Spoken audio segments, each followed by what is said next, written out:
Alright, can we all agree no one can tell my bosses that I have been working from home all day, but I've actually just been recording and scripting videos? Can we all just agree that we're not going to tell anyone about that? Welcome to our fifth and final video in this series, where we will wrap up talking about the real roles of every Pokemon in Pokemon Unite.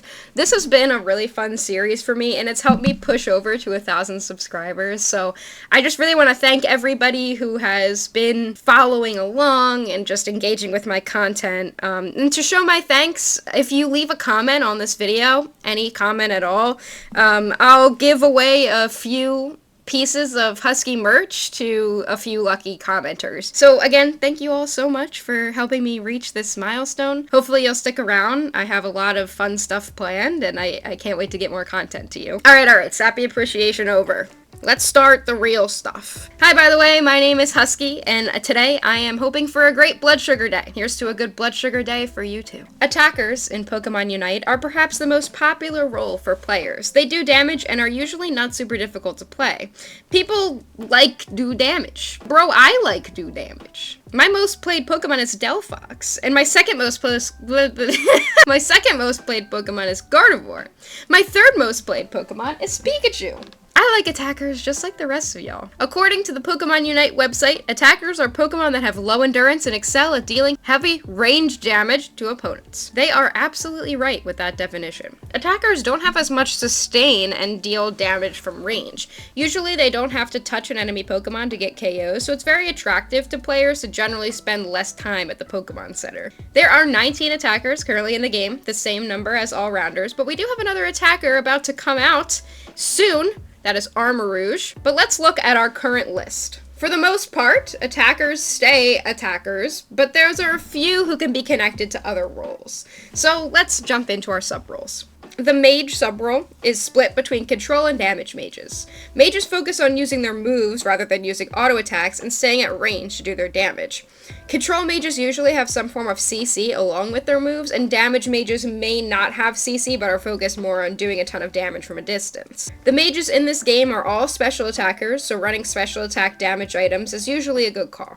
They aren't great at stacking, so it's definitely better not to stack and focus on non-stacking items like Slick Spoon. Actually, Slick Spoon is likely a must. Usually the cooldown emblem set is the best way to go, meaning Shell Bell and Energy Amp are also pretty good on these Pokemon. The next sub-role, ADC. ADC is thrown around a lot. It stands for Attack Damage Carry. This is exactly what it says. They're expected to do the most damage through attack-based damage. This means they're focused on auto attacks rather than using their moves, and usually using their moves as a means to get more auto attacks or reposition themselves to deal more damage with the auto attacks, again, from range. These are best played in jungle, but can be played in lane in niche cases too. For items, it's usually best to run a build like Scope Lens, Muscle Band, and Rapid Fire Scarf, but you can also stack an attack weight. Energy Amp also isn't a bad call at some of these, even Razor Claw. For emblems, running damage-focused emblems or attack speed emblems in some cases is just usually the best approach. Next is our Poke Attacker. It's focused on doing bursty damage from afar that pushes enemies back.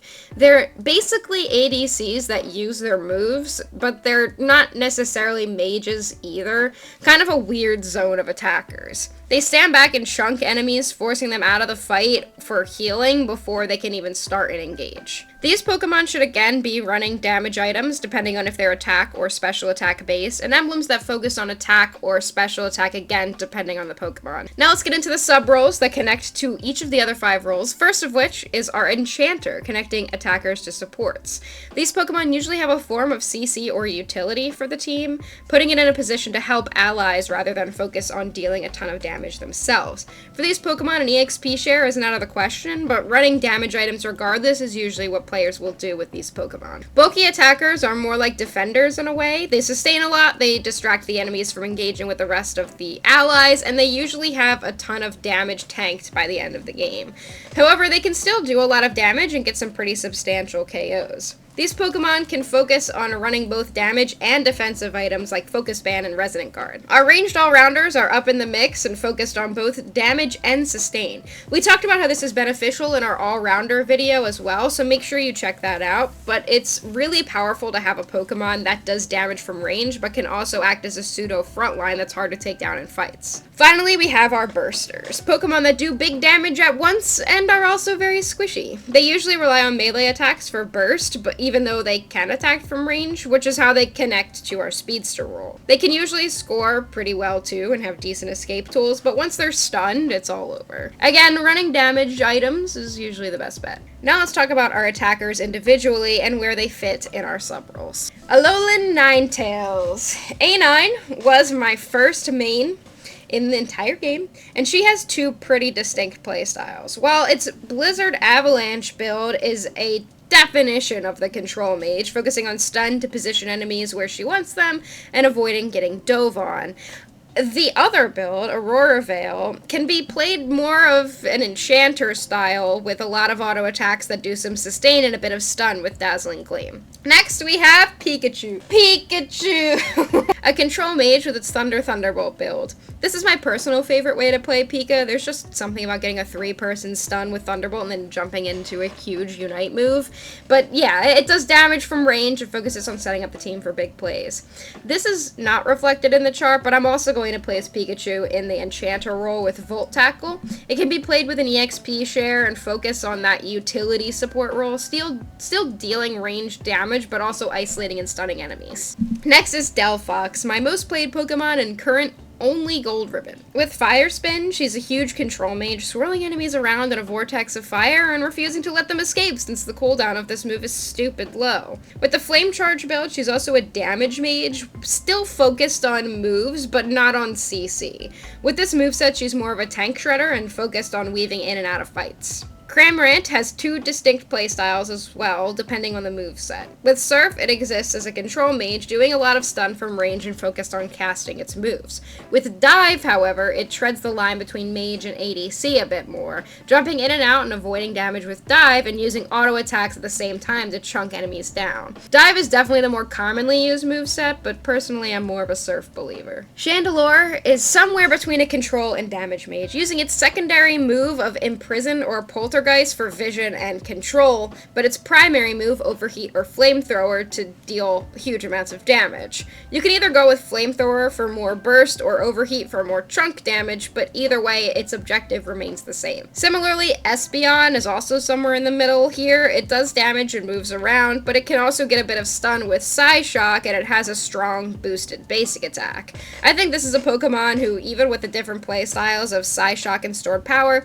it again still has the same role regardless. It comes online early and also offers a Unite move that has good stun and allows allies to do the work. Guardy wraps up our half control, half damage mages pretty well. The girlies, Espeon, Shandy, and Guardy, they all fulfill this same role. Guardy again has Psyshock and Future Sight, focused either on chunk or burst damage respectively. Its secondary move is where the Control Mage comes in, using Moonblast to stun and run, and Psychic to slow and annoyingly chase. Next is Mew, a highly skill-intensive attacker that can do quite a lot and fill a lot of roles. It exists mainly as a damage-type mage, switching between its three primary moves, Electro Ball, Solar Beam, and Surf, to do damage from range and be super annoyingly slippery. Mew can also be a poke damage dealer with Solar Beam, staying as far away as possible and using its boosted autos along with its beam to chunk enemies down before they can even engage. Finally, Mew is also an Enchanter for sure, especially with the coaching move. It bounces between allies to give them attack speed and a shield, setting them up for great plays while still dealing good damage. Our lovely EX Pokemon Miraidon also has two main movesets with different playstyles.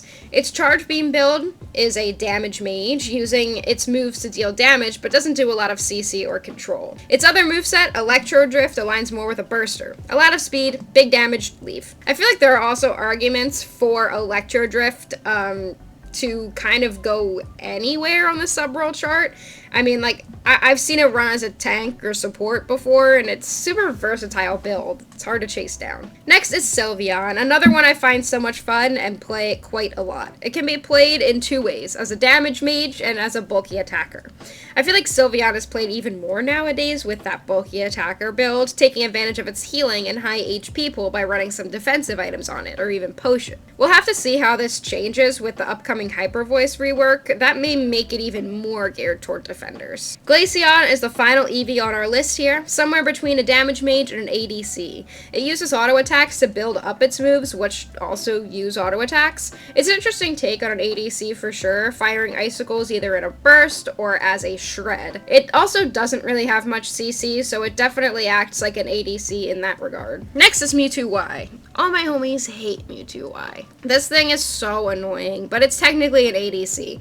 I feel like it could be a mage too, because this thing was designed to just kind of do everything well, and I want it removed from the game. Its autos are the main draw though, dealing damage with immense attack speed, especially during its Mega Evolve form. Next is our recently buffed frog, soon to be getting a battle pass, Greninja. Greninja is another one with two unique playstyles depending on its movesets. The Water Shuriken build is definitely an ADC, focused on range damage and no CC. The other moveset is Surf, which is a burster, focused on resetting its abilities to do big bursts of surf damage. Hopefully executing enemies or farm to get those resets and keep using them for more KOs or to escape. Dragapult is also a unique auto attacker because that is its main draw, doing damage with its auto attacks.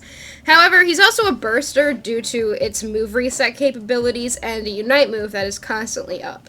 It has good rip and secure, but also gets move resets after KOing an enemy, setting it up for really cool chain KOs. Cinderace is personally what I think of when I hear ADC. It is the ADC. It presses A. That's what it does. I feel like there's an argument for it being a bit of a burster too with the Pyro Ball build, but generally it's pressing A. I'm not sure what else to say about the bunny. Keep pressing that A button, King. Duraludon was recently changed with some interesting rework, so it's treated more like a poke damage dealer now rather than an ADC.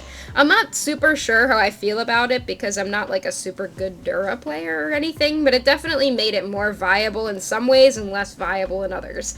Basically, it still presses the A button from range, but its autos are slower and it relies a bit more now on its moves. Next is Decidueye. This also has two different playstyles where Razor Leaf is 100% an auto attacker and Spirit Shackle toes the line between auto and poke damage. Personally, I love Spirit Shackle. It's great for secure, and if you hit your snipes, it's ridiculously strong and has huge bursts. I feel like all my allies want to play Razor Leaf though. Can we stop doing that? Next is a Venusaur, another attacker with two completely different movesets. The first is Solar Beam, and it's used for poke damage. It stands back, fires off beams, and then fires them off again. It works best with a good front line, so it continues standing back and poking, but it also has a stun in its boosted auto to help it try to defend itself. The other build is Petal Dance, which makes it very similar to an all-rounder.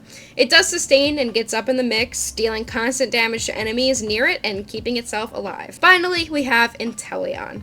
Again, I feel like this should be put as an ADC with its liquidation build, but Snipe Shot is definitely focused on poking. A good Snipe Shot can pretty much one-shot enemies. It's pretty crazy. It stands there, completely invisible, and hits snipe after snipe and secure after secure. Alright, there we go. Let's take a look at our finalized chart again. I'll pull it up. It's kind of weird because I'm just sitting in a chair. I don't even have the chart up, but it'll be here. You'll see it. All of the attackers have now been categorized into their sub-roles, fitting in with the rest of our entire chart. Every Pokemon categorized. There you go. I hope you've enjoyed following along with this series, and if you haven't seen the other videos in the series, I'll go ahead and leave the whole playlist below for your viewing pleasure. Thank you all for being here. Thank you again for helping me hit 1,000 subscribers, and make sure you guys leave a comment for a chance to win a piece of merch in a giveaway. Alright, that's all, and I will see you guys next time. Bye!